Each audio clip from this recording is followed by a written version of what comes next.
আসসালামু আলাইকুম গাইস, চলেন আজকে আপনাদের সাথে শেয়ার করা যাক আমি প্রতিদিন এত খাবার খাই, তারপর আমার ওয়েট কিভাবে আমি ঠিক রাখি। আমি ঘরোয়া উপকরণে কিছু উপাদান বানিয়েছি, তো এই রেমিডিটা আমি আজকে আপনাদের সাথে শেয়ার করতে চাচ্ছি। প্রথমে আমি আপনাদেরকে দেখিয়ে নিচ্ছি আমার এই রেমিডিটি এখানে বানাতে কি কি উপকরণ লেগেছে, তাই আমি আজকে আপনাদের সাথে শেয়ার করব। একটা হচ্ছে সব ধরনের মশলার একটা গুঁড়া, এখানে ছিল জিরা, দারচিনি, এলাচ, মেথির গুঁড়া, গুঁড়াময়ী, সব ধরনের মশলা দিয়ে আমি এই রেমিডিটি বানিয়েছি। আর সাইডেই ছিল হচ্ছে সিয়াসট। এই সিয়াসটটার সাথে মশলাগুলো দিয়ে ভালোভাবে মিক্সড করে নিতে হয়।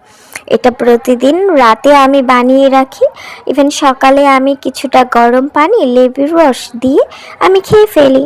তো আমি এখন রাতে এই আমার যে ঘরোয়াভাবে রেমেডিটি বানানো, আমি এটা 1 চামচের মতো দিয়ে দিচ্ছি।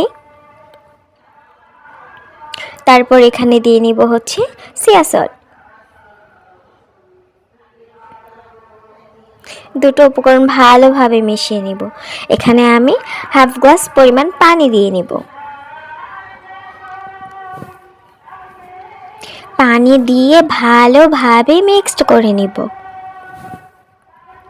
মিক্সড হয়ে গেলে আমি সকাল পর্যন্ত রেস্টে রেখে দিব। সকালে ঘুম থেকে উঠে খালি পেটে আমি এটা খেয়ে নিব। সাথে গরম পানি আর লেবুর রস মিশিয়ে আমি এই রেমেডিটি খেয়ে নিব। এতে আমার শরীরের ওজন ঠিকই থাকে, আর এদিকে আমি অনেক খাবার খেতে পারি।